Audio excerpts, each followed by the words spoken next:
Sayın Kaymakamım, Sayın Genel Başkanım, çok kıymetli üniversitelerimizden panelimize iştirak eden hocalarımız, değerli sivil toplum kuruluşu temsilcilerimiz, çok kıymetli hanımefendiler, beyefendiler, Şuur Öğretmenler Derneği Genel Merkezi'nin düzenlemiş olduğu aile ve toplum panelimize hoş geldiniz, şeref verdiniz. Evet, her iş olduğumuz gibi panelimize de sözlerin en güzeli ve hakikat olan Kur'an-ı Kerim tilavetiyle başlayacağız.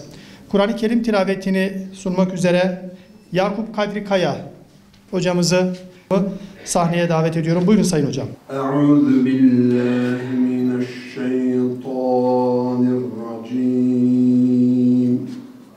Bismillahirrahmanirrahim.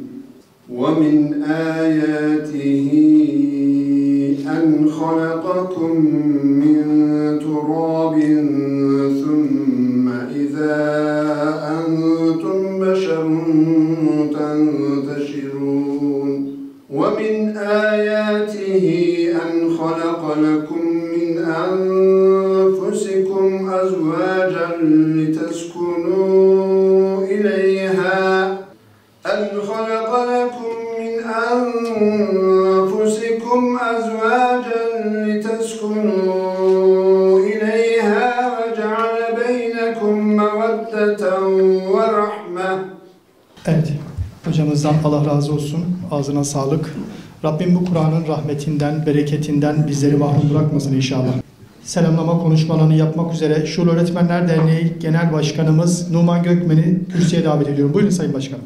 Euzubillahimineşşeytanirracim. Bismillahirrahmanirrahim.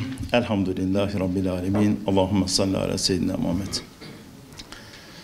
İlmin hakikatini söylemeye çalışan, bu uğurda vaktini, zamanını harcayan kıymetli hocalarım, başımızın tacısınız.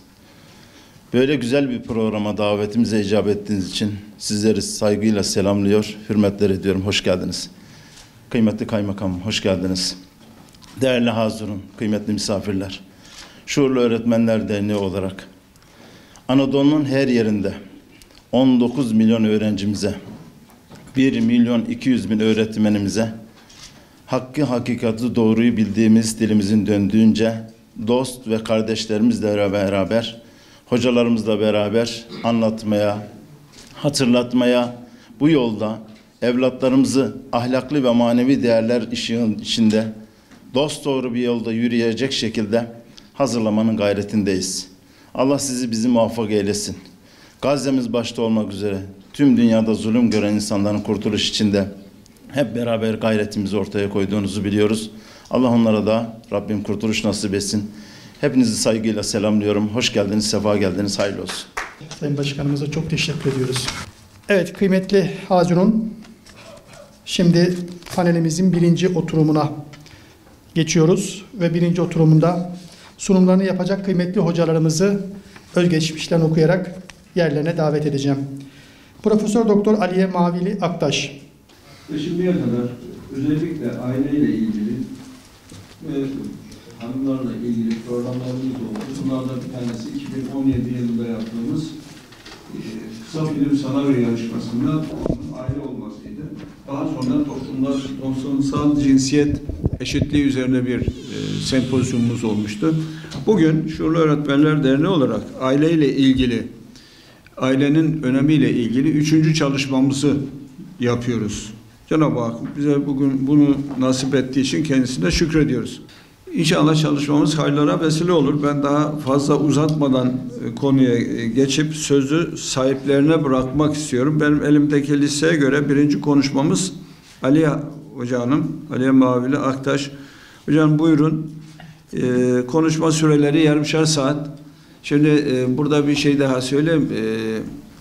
Bizim daha önce hocamız böyle konuşurken hocam işte toparlar mısınız? 5 dakikanız kaldı deyince dağıtmadım ki toparlayayım diye hemen konuşmayı kesmişti.